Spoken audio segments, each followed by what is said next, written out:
ทูลทเวศทั้งแผ่นดินมิเหือดสิ้นน้ำตานองอกสั่นพรั่นไทยผองกรองความเศร้าโศกาดูนอัศชนบนใบหน้าน้ำตาฟ้าหลั่งเพิ่มพูนร่ำให้ทวีคูณยามยินข่าวร้าวในสวงน้อมรำลึกในพระกรุณาธิคุณข้าพระพุทธเจ้าคณะผู้บริหารข้าราชการและเจ้าหน้าที่สถานีวิทยุกระจายเสียงแห่งประเทศไทยกรมประชาสัมพันธ์สถาบันหลักของชาติคือหัวใจที่ยึดโยงคนไทยทุกคนไว้ด้วยกันชาติศาสนาพระมหากษัตริย์คือรากฐานของความมั่นคงและความภาคภูมิใจการทำความดีไม่จำเป็นต้องยิ่งใหญ่เริ่มได้จากตัวเราด้วยจิตสำนึกที่ดีซื่อสัตย์มีวินัยเคารพกฎและช่วยเหลือผู้อื่นเพราะทุกความดีคือพลังสำคัญของสังคมมาร่วมกันสร้างสรรค์สิ่งดีงามเพื่อสืบสานคุณค่าของสถาบันหลักของชาติให้มั่นคงและยั่งยืนตลอดไปด้วยความปรารถนาดีจากสำนักงานประชาสัมพันธ์ที่ 3 กรมประชาสัมพันธ์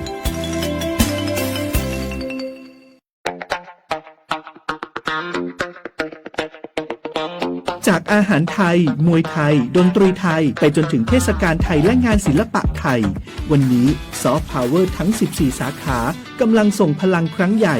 ไม่ใช่แค่ผลักดันวัฒนธรรมสู่ระดับโลกแต่คือฟันเฟืองสำคัญที่ขับเคลื่อนเศรษฐกิจไทยให้ก้าวไปข้างหน้าสร้างโอกาสสร้างอาชีพกระจายรายได้สู่ชุมชนและพี่น้องประชาชนโดยตรงเปลี่ยนต้นทุนทางปัญญาให้กลายเป็นสินค้าวัฒนธรรมนำผลกำไรสู่ประเทศซอฟต์พาวเวอร์ไทยเศรษฐกิจกินได้เพื่อชีวิตที่ดีขึ้นของคนไทยทุกคนสำนักงานประชาสัมพันธ์ที่ 3 กรมประชาสัมพันธ์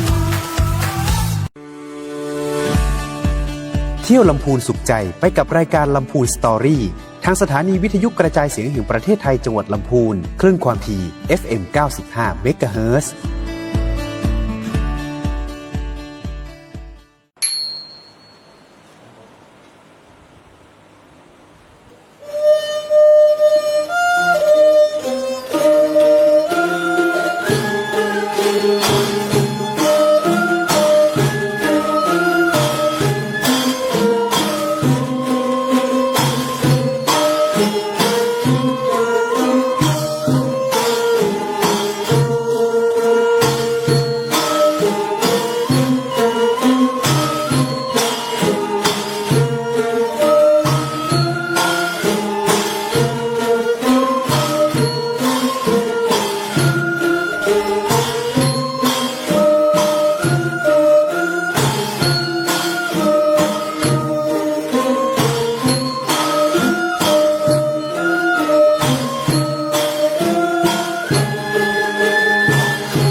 ครับสวัสดีครับผม สวัสดีครับผม สวัสดีท่าน สวัสดีครับ ผู้ชมท่านผู้ฟังทุกท่านนะครับผมตอนนี้เราอยู่กับลำพูนสตอรี่นะครับในบ่ายๆแบบนี้เรามาติดตามเรื่องราวดีๆนะครับของจังหวัดลำพูนของเรานะครับผมแน่นอนเลยเห็นหน้าผมก็จะอยู่กับในเรื่องของซอฟต์พาวเวอร์แล้วกันเนาะซอฟต์พาวเวอร์ที่เราจะมาติดตามวันนี้อยู่ที่แม่ทาครับเราอยู่ในโรงเรียนนะเข้าใจไม่ผิดหรอกครับผมซอฟต์พาวเวอร์ทำงานในโรงเรียนด้วยซอฟต์พาวเวอร์วันนี้เป็นในเรื่องของดนตรีพื้นเมืองนะครับผมอย่างแรกเลยต้องให้คุณครูนะครับผมที่จริงนี้ก็คือผู้อำนวยการโรงเรียนนะครับผมแนะนำตัวกับท่านผู้ชมท่านผู้ฟังสักหน่อยครับ ครับสวัสดีครับผมนายเทวฤทธิ์ปินตะนะครับเป็นผู้อำนวยการโรงเรียนบ้านป่าเหลาครับ ครับผมขออนุญาตถามชื่อเล่นได้ไหมครับผม ครับผมผอ.เบลครับ ผอ.เบลนะครับขออนุญาตเรียกผอ.เบลได้เลยนะครับ ครับผม วันนี้ก็มาพูดคุยสบายๆข้างนอกพื้นที่กันนะฮะเหมือนที่เรารู้กันอยู่ตอนนี้น่าจะได้ยินเสียงบรรยากาศน้องๆนะเราอยู่ในโรงเรียนจริงๆนะโรงเรียนป่าเหลานะครับผมอยู่ที่แม่ทานะครับผม ใช่ครับ แน่นอนเลยที่เรามาเราเห็นคลิปในสื่อโซเชียลดีกว่าว่าโรงเรียนมีการให้น้องๆนะครับมีการทั้งเรียนทั้งเอาไปเล่นดนตรีละครับผมดนตรีพื้นเมืองสล้อซอซึงบ้านเรา ใช่ อยากจะสอบถามแบบนี้ครับว่าทำไมเรายังคงในเรื่องของความเป็นอัตลักษณ์ของพื้นเมืองดนสล้อซอซึงไว้กับโรงเรียนอยู่ทั้งการเรียนการสอนแล้วก็ให้น้องๆออกไปเล่นดนตรีอย่างเงี้ยครับผม ครับก็สำหรับโรงเรียนบ้านป่าเหลานะครับ ครับ โรงเรียนตรงนี้เป็นโรงเรียนหลักแล้วก็มีโรงเรียนอีก3 สาขาที่เราดูแลอยู่ อ๋อ นะครับ ค ก็ รับผม โรงเรียนหลักเราเนี่ยก็จะส่งเสริมในเรื่องเกี่ยวกับดนตรีพื้นเมือง ครับ ก่อนหน้านี้โรงเรียนเราได้งบสนับสนุนจาก อืม ชีวไทย อ๋อ บริษัทชีวไทยเขาสนับสนุนนะครับเขาจ้างบุคลากร แล้วก็หาเครื่องดนตรีให้เรานะครับซึ่งความสำคัญของดนตรีพื้นเมืองเนี่ยนะครับซึ่งเป็นวัฒนธรรมเป็นศิลปะ ซึ่งสะสมกันมาหลายยุค ยาวนานมาก หลายสมัย ครับผม นะครับเราไม่อยากให้เลือนหายไป ครับ แล้วก็เป็นการฝึกสมาธิ อืม ของเด็กๆของโรงเรียนเรา ครับ ได้ดีมากทำให้เกิดสุนทรียภาพทางด้านดนตรีนะครับเป็นการผ่อนคลายนอกจากการเรียนหนักๆแล้ว ครับผม นะครับเราก็ยังมีดนตรีให้เด็กได้บรรเลง ครับ นะครับตรงนี้สิ่งที่สำคัญอีกอย่างหนึ่งก็คือดนตรีพื้นเมืองเนี่ยเป็นดนตรีที่เป็นพื้นฐานที่เด็กจับต้องได้ ครับ ง่ายกว่าสากล อ๋อ อันนี้คือหลักที่หนึ่งเลย ครับผม นะครับซึ่งเด็กจะบรรเลงหรือว่าจะฝึกเรียนรู้เนี่ย ครับ ได้ง่ายกว่า อืม ได้สุนทรียภาพที่ไวกว่าดนตรี ครับ สากล ซึ่งดนตรีพื้นเมืองเนี่ยนะครับเหมาะสำหรับเด็กประถม อ๋อ ซึ่งเด็กป .1 ป .2 ป ครั .3 บ สามารถเริ่มฝึกได้เลย ครับ นะครับแล้วก็อีกอย่างหนึ่งก็คืองบประมาณที่ ครับ เราใช้เนี่ยไม่ได้สูงเกินไป ถ้าเป็นดนตรีสากลหรือดนตรีสมัยใหม่เนี่ย ครับ จะมีราคาแพง อืม แล้วก็งบประมาณโรงเรียนเราเนี่ยก็น้อยอยู่แล้ว ครับ นะครับฉะนั้นดนตรีที่เด็กจะเข้าถึงง่ายที่สุด ซึ่งหลาย ๆ โรงเรียนที่อยู่ในภาคเหนือก็จะเป็นวงสล้อสอดซึงนี่แหละ ค ค รั รั บบ นี่แหละครับผมที่จริงผมสะดุดอยู่คำหนึ่งที่ผอได้พูดไว้นะครับแล้วรู้สึกแบบประทับใจก็คือ ตอนนี้เด็กในการเรียนอ่ะในภาคบังคับ มันมีการเรียนการสอนที่เข้มข้นแล้วก็มีหนักอยู่แล้ว แต่อีกอย่างหนึ่งที่ผอไม่ทิ้งเลยก็คือซอฟต์สกิลการฝึกซอฟต์สกิลอย่างดนตรีเนี่ยก็จะเหมือนขัดเกลาน้องๆในเรื่องของจิตใจเนาะการเข่าสังคม การทำให้น้องมีสมาธิเพิ่มขึ้นนะครับแล้วก็เหมือนรีแลกซ์ด้วยนะครับสิ่งนี้มันสะท้อนเหมือนกันว่าดนตรีพื้นเมืองของเราไม่ใช่แค่การให้น้องมีสกิลนี้ติดตัว แต่มันยังเหมือนขัดเกลาน้องๆไปด้วยในระหว่างเรียน ใช่ ครับผมต้องถามนี้เหมือนกันครับว่าตอนนี้มันมีความสำเร็จก็คือมันมีวงขึ้นมาแล้ว ครับ มีการสนับสนุนทั้งภาคของอาจารย์เองของคุณครู ครับ เองของผู้สนับสนุนใจดีต่างๆ เอง ครับ นะฮะแล้วเรานะฮะเอาประโยชน์สิ่งเหล่านี้ไปใช้กับชุมชน หรือว่ามีผลงานอะไรที่เรารู้สึกว่ามันประทับใจสำหรับผอบ้างไหม ครับก็วงดนตรีของเราเนี่ยนะครับก็จะมีกิจกรรมร่วมกับชุมชนนะครับล่าสุดนี้ก็จะไปเล่นบรรเลงงานศพ งานศพ เนาะในหมู่บ้าน ครับ แล้วก็ถ้ามีบริษัทผู้ใจดีมาเยี่ยมโรงเรียน ครับ เราก็จะมีการบรรเลงต้อนรับอยู่ที่ศาลาตรง อ๋อ ตรงที่เราสัมภาษณ์เมื่อกี้ ครับผม นะครับแล้วก็ตอนนี้กำลังติดต่อในเรื่องกับศูนย์วัฒนธรรมที่ในหมู่บ้าน ครับผม ซึ่งเขาจะมีกิจกรรมอยู่ตลอด อ๋อ แล้วก็จะเป็นพื้นที่ขอพื้นที่ได้ ครับ คุยกันละแล้วขอพื้นที่ให้เด็กได้ไปแสดง เพราะทางนี้จะมีแขกมาตลอด มีกิจกรรมก็คือมีเหมือนนักท่องเที่ยวหรื ใช่ ออะไร ใช่ มา ครับ เที่ยว ทำกิจกรรมเป็น อ๋อ เป็นวัฒนธรรมทางกะเหรี่ยงเขา ครับ แล้วก็เราดิวไว้แล้ว ครับ ก็เดี๋ยวจะให้เด็กไปร่วมกิจกรรม ไปฝึกการแสดงออกด้วย ครับ แล้วก็ให้เด็กได้มีประสบการณ์ ครับ ที่สำคัญมาก ครับ ถ้าเราเล่นแต่ในโรงเรียนไม่ได้ผล ครับ เท่าที่ควรต้องไปข้างนอก ครับ ครับ นี่เป็นอีกอย่างหนึ่งก็คือการที่เรามันไม่คล้ายกันกลไกตลาดแหละครับผมก็คือเรามีการผลิตเนาะเมื่อไหร่เราจะต้องหาตลาดนี่แหละครับมันก็เหมือนการหาตลาดเพื่อให้น้องไปฝึกประสบการณ์เนาะที่จริงดีมากๆเลยนะครับหนึ่งน้องก็จะได้เห็นชุมชนไปเจอผู้คนนะครับแล้วก็ใช้ความสามารถที่จะเป็นความภาคภูมิใจด้วยแหละหากถ้าเราออกไปข้างนอกแล้วมีคนชื่นชมเมื่อกี้ถ้าลองคุยกับน้องๆบอกว่าเราจะมีขันครูค่ะแบบพ่อแม่ก็จะเอาเงินมาใส่ขันครูที่จริงเป็นวัฒนธรรมที่น่ารักมากเลย ใช่ครับ มันคล้ายๆการมีความศรัทธาเพราะเราเล่นดนตรีเราก็คิดว่าเรามีครูนะครับ ใช่ครับ คนเข้าคนแก่ก็ชอบเอาเงินนะครับมาใส่ขันนั้น เงินนั้นแหละครับก็กลับมาสนับสนุนในเรื่องของการดูแลน้องๆ หรือแม้แต่การดูแลเครื่องดนตรี ครับ นะครับผมแบบนี้ครับผมหลังจากนี้ในความคาดหวังของโรงเรียน แล้วก็ในความคาดหวังของท่านผอ.เองว่าน้องๆตอนนี้ในวงเนี้ยอยากจะให้ทำอะไรต่อจากนี้ หรือหลังจากนี้จะมีกิจกรรมอะไรที่เอามาเซอร์ไพรส์เผื่อว่าสวทของเราจะได้มาติดตามบ้างครับ ก็ที่เราแพลนไว้นะครับในเรื่องกับดนตรีพื้นเมืองเนี่ยนะครับเราก็จะมีหนึ่งนั่นก็คือ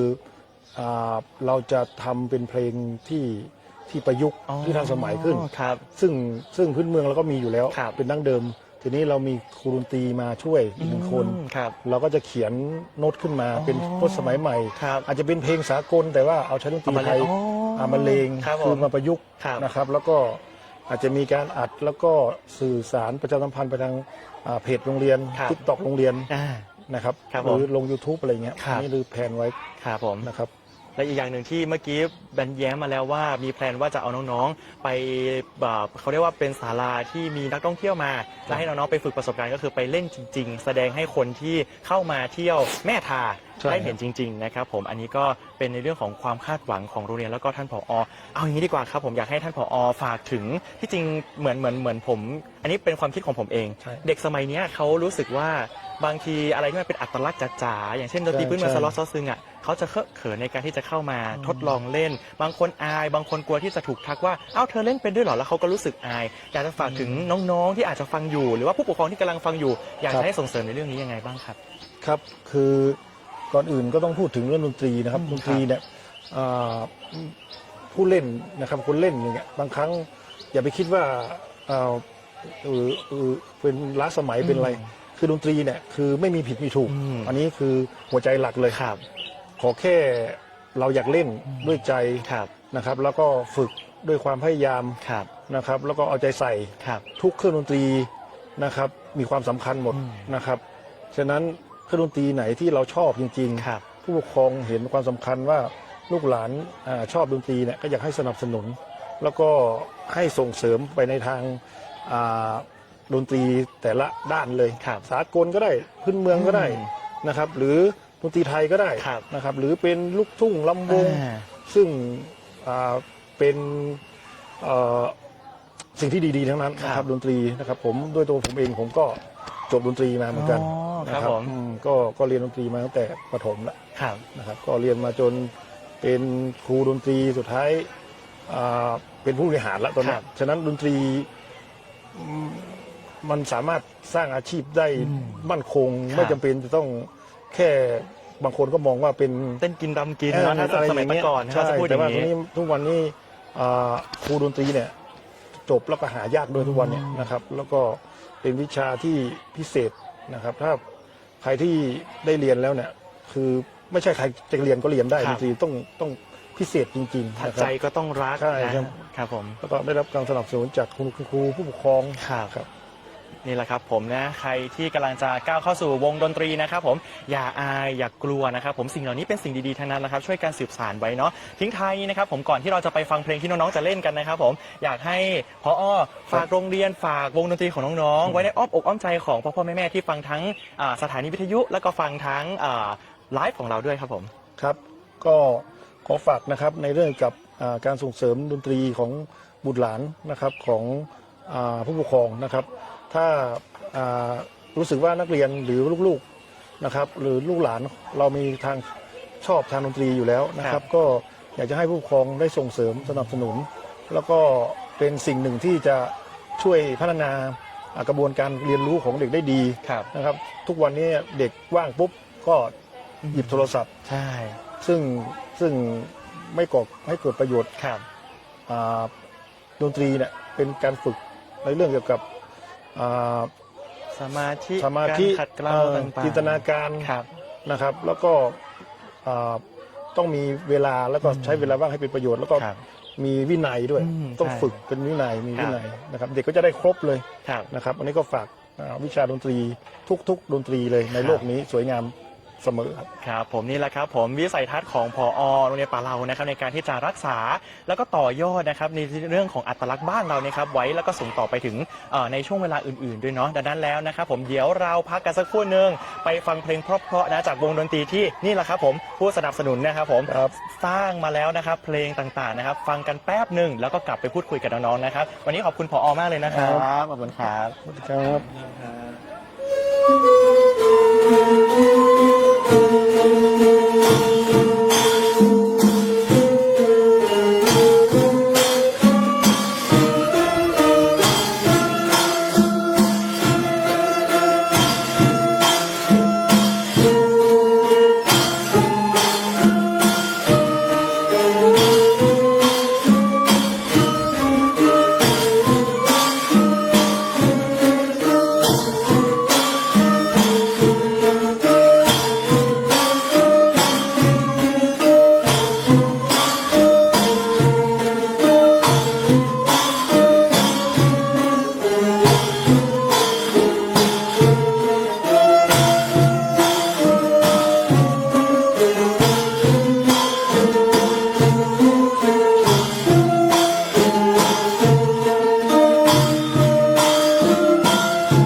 เที่ยวลำพูนสุขใจไปกับรายการลำพูนสตอรี่ทางสถานีวิทยุกระจายเสียงแห่งประเทศไทยจังหวัดลำพูนคลื่นความถี่ FM 95 เมกะเฮิรตซ์ กลับเข้าสู่รายการลำพูนสตอรี่นะครับผมเมื่อสักครู่นี้เราได้ฟังเพลงจบไป1เพลงนะครับผมซึ่งหน้าตาก็อาจจะคุ้นๆแล้วครับผมเพราะว่าคนเล่นก็นั่งอยู่กับเราแล้วนะครับเพลงพรพรมนั่นเองนะครับผมที่น้องๆเล่นจบไปเพราะไหมคอมเมนต์กันมาได้นะครับหรือว่าใครที่ฟังอยู่สามารถโทรมาบอกกันก็ได้นะครับสำหรับบทเพลงที่เพิ่งผ่านไปวันที่บอกกันไว้วันนี้เราอยู่นอกสถานที่โรงเรียนป่าเลานะครับผมที่แม่ทาวันนี้อยู่กับน้องๆนะครับของวงดนตรีโรงเรียนป่าเลากันนะครับมาสัมภาษณ์น้องๆกันดีกว่านะอื่น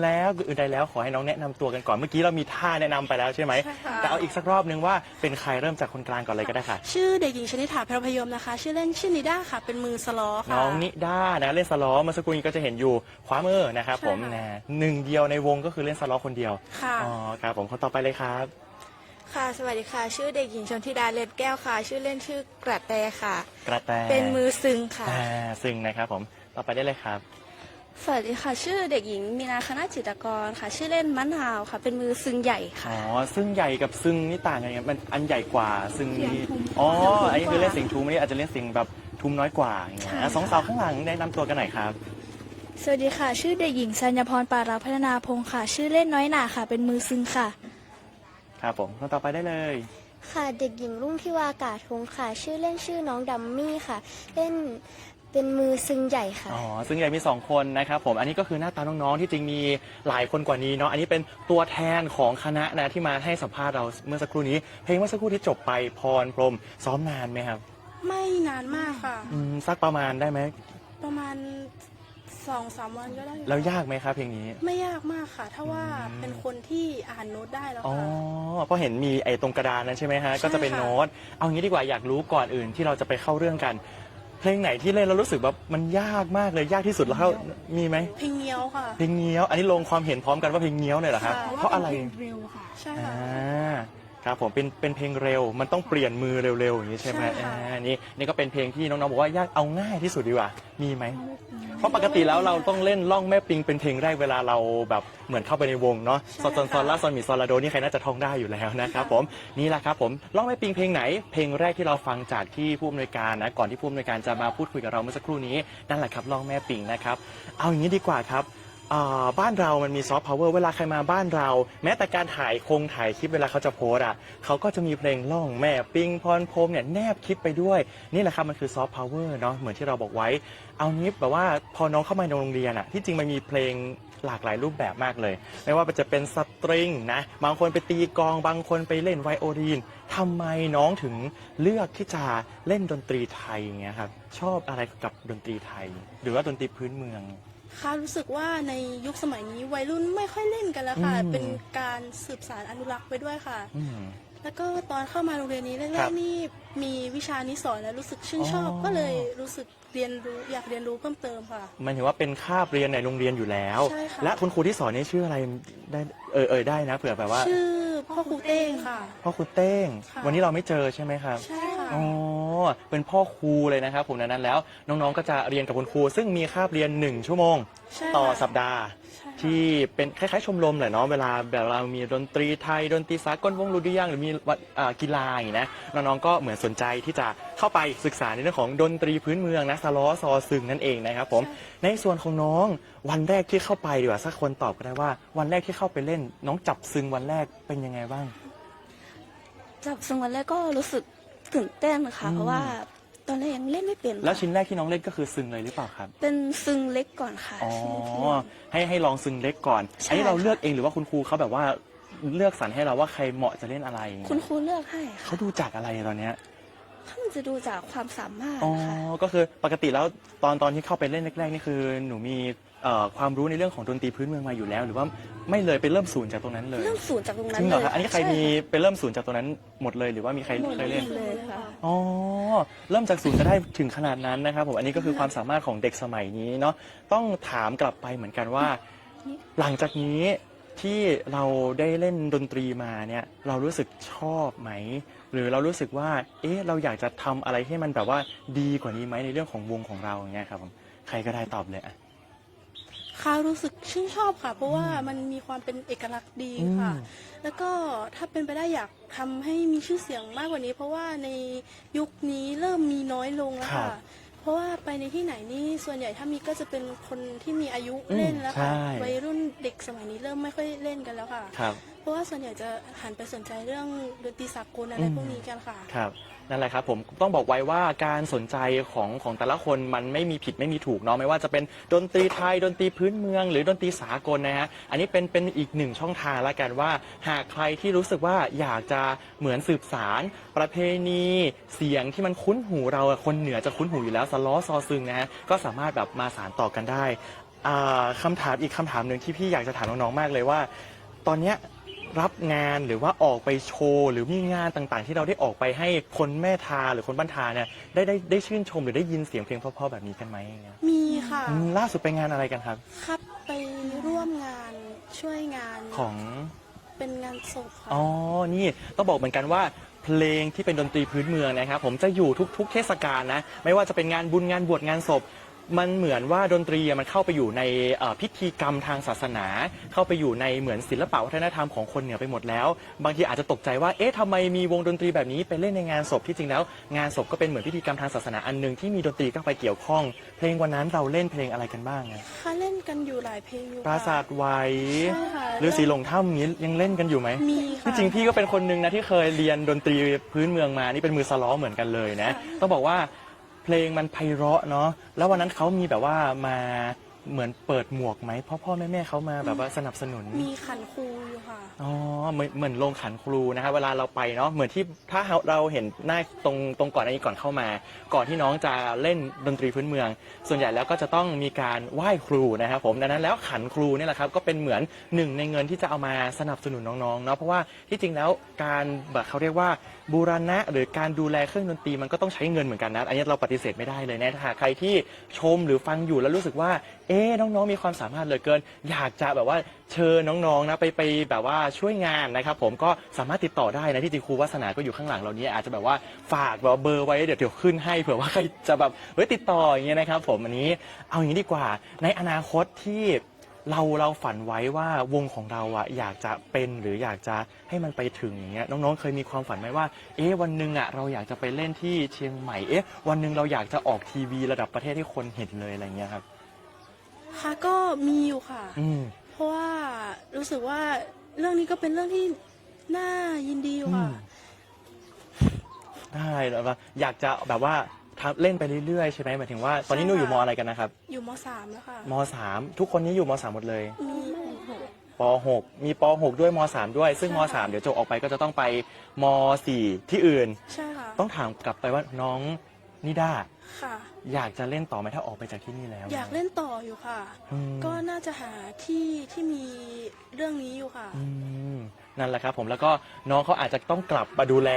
น้องๆในวงอยู่นะเนื่องจากว่าสิ่งเหล่านี้ถ้าไม่มีคนส่งต่อ ไม่มีคนรับมันก็จะแบบสูญหายไปตามกาลเวลาของมันเนาะแต่ว่าที่สุดแล้วโรงเรียนนี้ก็เป็นโรงเรียนหนึ่งที่สนับสนุนในเรื่องของดนตรีพื้นเมืองนะครับให้สืบสานมาถึงทุกวันนี้นะครับผมอยากจะให้น้องๆแต่ละคนดีกว่าลองพูดถึงความภาคภูมิใจหรือว่าเขาเรียกว่าอาจจะเป็นเหตุการณ์ก็ได้นะเหตุการณ์ที่ได้ออกไปเรียนได้ออกไปเล่นหรือได้ซ้อมกันแล้วรู้สึกว่ามันประทับใจพี่เอารายคนเลยนะพี่บอกว่าลองดูแต่เพราะแต่ละคนน่าจะประทับใจหรือมีเหตุการณ์ที่จดจำในเรื่องของดนตรีพื้นเมืองไม่เหมือนกันเริ่มที่น้องก่อนเลยก็ได้ครับ ค่ะรู้สึกว่าชอบมากค่ะ เพราะว่าเล่นมาตั้งแต่ป .1 แล้วค่ะ มีเหตุการณ์ไหนที่รู้สึกแบบว่าจำได้ไม่รู้ลืมเลยว่า อาจจะเป็นแบบเหตุการณ์โก๊ะก็ได้นะแต่ว่าเฮ้ยไปเรียนกันหรือว่าเหตุการณ์ที่มันเป็นความที่รู้สึกดีเวลาได้เข้าไปเล่นดนตรีพื้นเมืองเนี่ยครับ ค่ะมีไปเล่นงานสถาปนาโรงเรียนนี่แหละค่ะ ครับ แล้วก็ตอนนั้นนั่งเล่นกันไปเล่นกันมาอยู่ ครับ สายสล็อกค่ะ ฮะไฟแรงมากเลยนะเล่นจนสายสล้อขาดมันติ้งขึ้นมาอย่างนี้เลยเหรอครับ ค่ะ แล้วก็เหลือสายเดียวเพราะปกติสล้อมี ใช่ค่ะ 2 สาย ค่ะ ครับผมแล้วยังไงต่อวันนั้น ค่ะก็ได้เอาสล็อกไปเปลี่ยนแล้วตัวใหม่มาเล่นแทน เส้นซอนหรือเส้นโดขาด เส้นซอนค่ะ เส้นซอนไม่มีแล้วนะตอนนั้นนะเล่นล็อกแม่ปิงไม่ได้นะเพราะขึ้นต้นด้วยซอนนะวันนั้นนะแล้วทำไมก็เอาไปเปลี่ยนเลย ใช่ค่ะ แล้ววันนั้นมี เปลี่ยน สล้อกี่ตัวครับ คาดมีอยู่หลายตัวเลยค่ะ อ๋อ เพราะ ก็ ที่เอาไปเปลี่ยนที่ห้องดนตรี หมายถึงแต่น้องนั่งเล่นอยู่คนเดียว ใช่ อ๋อ ค่ะ ไม่มีตัวสล้อแบบคู่เลยอย่างเงี้ยเหรอ ไม่มีค่ะ กับตอนนั้นก็เหมือนแบบว่าหยุดไปพักนึงแล้วก็เปลี่ยนมา อันนี้ก็เป็นเหตุการณ์ที่น้องนิด้าได้แบบว่ารู้สึกประทับใจเนาะ ค่ะ เล่นแบบไฟแรงมากเลยจนสายสล้อขาดนะฮะสักอีกหนึ่งอ่ะความประทับใจที่แบบว่ามีเหตุการณ์ไหนที่แบบเฮ้ยไม่ลืมเลยอย่างเงี้ยครับผมหรือประทับใจก็ได้ ก็ตอนไปงานศพครั้งที่แล้ว ครับ ค่ะ เป็นยังไง เพ ครับ ราะ ผม ว่าผู้ที่เสียชีวิตเนี่ยเขาชอบดนตรีพื้นเมืองมากเลย ครั ค่ะ บผม ก็เลยรู้สึกดีใจที่ได้ไปเล่นให้เขาฟังเป็นครั้งสุดท้ายค่ะ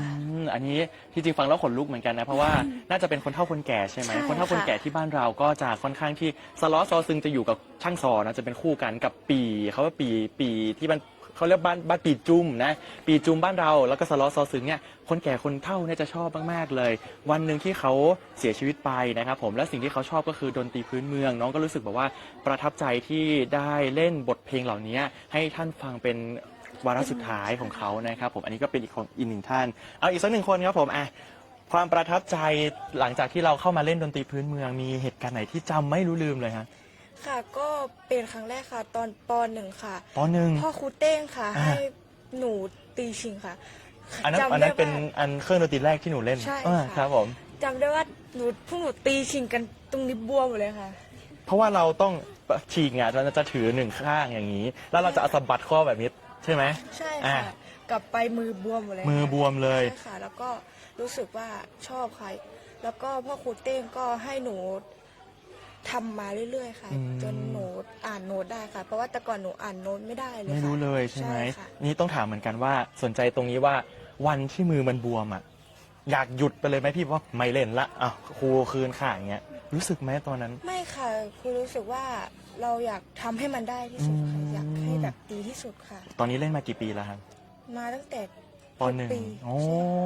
ปหนึ่งถึงตอนนี้ปหกตอนนี้อยู่ปหกแล้ว แต่ก็จะอยู่อีก3 ปีนะต้องคนครูอาจจะต้องแบบว่าฝึกฝนแล้วก็ส่งต่อน้องเพื่อเดี๋ยวก็จะมีรุ่นใหม่ๆเข้ามาเนาะในการที่จะเหมือนส่งต่อเขาเรียกว่าวิชาที่จริงเขาเรียกว่าปราชญ์เนาะบ้านเราก็จะเป็นปราชญ์ที่จะส่งต่อสิ่งเหล่านี้นะครับผมแล้ว2 คนอยากพูดไหมนี่มีคนรับอยู่ข้างหลังนี้มีเหตุการณ์ไหนที่แบบว่าอยากแชร์กับพี่ไหมว่าเอ๊ะจำได้ไม่รู้ลืมเลยอย่างเงี้ยครับผม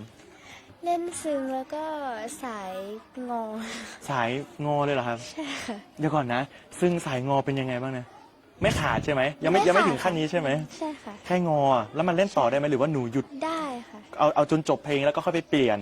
ไม่เปลี่ยน ไม่เปลี่ยนด้วยนะอ๋อสายมันเป็นยึกยักนั้นใช่ไหม ใช่ค่ะ ตรงที่เราดีดเหรอครับ ใช่ค่ะ โอ้นี่นะครับผมก็คือน้องๆอีกคนไหมอาจจะมีประสบการณ์ก็ได้ ตอนเล่นซึ้งครั้งแรก ครั ค่ะ บครั้งแรกเป็นยังไงบ้าง เจ็บนิ้ว เจ็บนิ้วมาก พี่เคยไปลองเอาจริงๆคือวันแรกพี่ต้องแชร์เหมือนกันว่าพี่ก็เป็นหนึ่งคนที่อยู่ในวงดนตรีอันนี้สนใจส่วนตัวเราก็เลยเข้าไปขอเขาเล่น สิ่งแรกที่เขายื่นให้เราคือขลุ่ยแล้วเคยเห็นเวลาเขาอมขลุ่ยแล้วเขาจะต้องเก็บเสียงไหมแล้วพี่ทำงั้นแล้วพี่สำลัก พี่รู้สึกอันนี้พี่จำไม่รู้ลืมแล้วพี่ว่าขอเปลี่ยนว่าขอเธอครูผมขอเปลี่ยนไปอย่างอื่นเขาก็เลยให้ผมพี่เล่นสล้อพี่ก็เล่นสล้อมาตลอดนะอันนั้นเล่นซึ้งครั้งแรกเป็นยังไงบ้างครับ อ่านนกไม่ออกค่ะ โน้ตไม่ออกเราก็จำเอาแบบซอนแล้วก็จำกดไปอย่างเงี้ยเหรอครับ ค่ะ พอเขาเปลี่ยนเพลงใหม่ปุ๊บเห็นเป็นตัวหนังสือวางอยู่เอาแล้วอย่างนี้เหรอแล้วหนูทำยังไงวันนั้น ฝึกค่ะ หรือว่าลิปซิงค์วันนั้นลิปซิงค์หรือเปล่า เพื่อนๆหัวเราะลิปซิงค์คือ ไม่ได้แตะสายแต่แบบดีดลมมีไหมไม่มีเหรออ๋อก็คือไปฝึกซ้อมต่อ ค่ะ แล้วเป็นไงบ้าง หลังจากวันนี้เล่นมากี่ปีแล้วครับผม 6 จาก6 ปีแสดงว่าหยุดเล่นพร้อมๆกัน ใช่ อ๋อ ค่ะ 6 ปีแล้วนะครับ อันนี้ใครเล่นมานานที่สุด 2 คนนี้เล่นมานานที่สุดนะครับผมเอาอย่างนี้ท้ายๆแบบนี้นะครับผมอยากจะให้น้องๆส่งต่อดีกว่าว่าพี่เข้าใจนะอันนี้ความเข้าใจของพี่คือเด็กสมัยเนี้ยเขาจะมองว่าศิลปะวัฒนธรรมที่มันเป็นของพื้นบ้านอ่ะมันล้าสมัย มันเชยใครรู้ว่าเราเล่นเราจะรู้สึกอายในมุมมองของน้องๆเนี่ยครับผมเมื่อกี้เราถามผอ.ไปแล้วแหละว่าทำไมถึงส่งเสริมแต่อยากดูมุมของเด็กบ้างว่าทำไมที่เราเล่นวันเนี้ยเราคือคนคนหนึ่งที่ไม่รู้สึกอายกับสิ่งที่เรากำลังรักษามันอยู่ หรืออยากจะส่งต่อความรู้สึกเนี้ยไปยังคนอื่นๆที่กำลังฟังหนูอยู่ว่าถ้าใครที่อยากจะลองเล่นหรือเข้ามาสัมผัสดูลองเชิญชวนเขาก็ได้ครับผม ค่ะก็ไม่ได้รู้สึกอายนะคะรู้สึกภูมิใจที่ได้รักษาไว้ค่ะ เพราะว่าถือว่าเป็นมรดกของภูมิปัญญาพื้นบ้าน ภาคเหนือเลยก็ได้ค่ะ ครับ ก็อยากจะเชิญชวนให้เพื่อนๆพี่ๆน้องๆเขาเข้ามาสนใจมาเล่นกันเยอะช่วยกันรักษาไว้ค่ะ เพราะว่า ครับ ถ้าสูญหายไปก็น่าเสียดายค่ะ เพราะว่าเวลาเล่นก็สนุกค่ะ ครับ มีความไพเราะสร้างความสนุกสนานได้ความรู้ได้ประสบการณ์อะไรมากมายด้วยค่ะ ครับผมใครมีอะไรจะฝากถึงเพื่อนๆที่ดูอยู่ไหมครับผมเผื่อว่าเขากำลังตัดสินใจลังเลอยู่ว่าเขาจะมาลองเล่นไหมนะหรือว่าเขาอาจจะมาเยี่ยมชมโรงเรียนป่าเราก็ได้นะเพราะว่าดูแล้วว่ามีคนที่อาจจะส่งต่อแบบว่าสอนเราได้อย่างเงี้ยมีไหมเผื่อชวนเพื่อนๆที่ดูอยู่ ค่ะถ้าใครสนใจก็สามารถมาโรงเรียนบ้านป่าเราได้ค่ะ มาดูมาศึกษาอะไรได้ค่ะโรงเรียนบ้านป่าเราพร้อมต้อนรับเสมอค่ะ ครับผมท้ายนี้ให้น้องๆฝากกันหน่อยวงมีชื่อวงไหมต้องบอกถามนี้กัน ไม่มีนะก็น่าจะเป็นวงดนตรีพื้นเมืองโรงเรียนป่าลาวฝากไว้หน่อยเผื่อใครแบบว่าสนใจมี Facebook มีเพจอะไรไหมที่คุณครูอัพงานของเราลงไปหรือว่าหลังจากนี้งานต่อไปมีไหมที่อยากจะแบบว่าให้คนมาติดตามเผื่อว่าครั้งหน้าน้องๆจะไปออกงานเขาจะได้ติดตามกันครับฝากได้เลยครับผม ค่ะก็ถ้าเป็นผลงานก็จะมีเป็นเพจโรงเรียนบ้านป่าเรากับ ครับ เพจ ผม ของพ่อครูค่ะ ครับผมพ่อครูเพจอะไรนะครับผม พ่อครูเต้ค่ะ พ่อครูเต้นะครับเซิร์ชเข้าไปได้นะครับก็จะมีผลงานน้องๆติดไว้อยู่ งานต่อไปหลังจากนี้มีไหมหรือว่าทราบหรือยัง น่าจะต้องรอดูก่อนค่ะ ครับผมก็จะมีมาเป็นช่วงๆใช่ไหมครับ ใช่ค่ะ ผมยังไงแล้วก็ฝากน้องๆกันด้วยนะครับวงดนตรีพื้นเมืองโรงเรียนป่าลาวใครที่ชอบฟังเสียงสล้อซอซึงนะครับผมที่จริงสามารถมาฟังสดๆได้นะที่โรงเรียนป่าลาวแต่โทรมาบอกคุณครูก่อนนะอย่าบุกเข้ามานะมันเป็นสถานที่ราชการนะทุกคนนะฮะยังไงแล้วก็เดี๋ยวจะถ้าใครเห็นเนาะเดี๋ยวเราเห็นหน้าครูวาสนาแน่นอนเลยนะครับผมเดี๋ยวเราจะมาติดตามกันว่า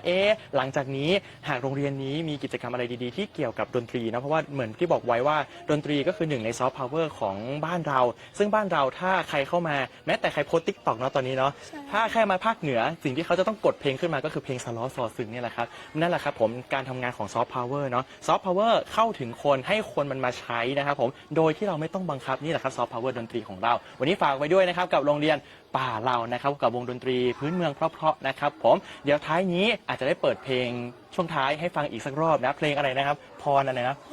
พรพรหมนะครับฟังแล้วไพเราะมากเลยหากใครที่ชื่นชอบก็สามารถกดไลค์กดแชร์ได้นะครับสำหรับวันนี้สวัสดีครับสวัสดีขอบคุณครับ ขอบคุณที่มา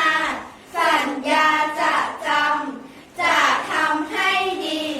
ที่นี่ป่าเล่า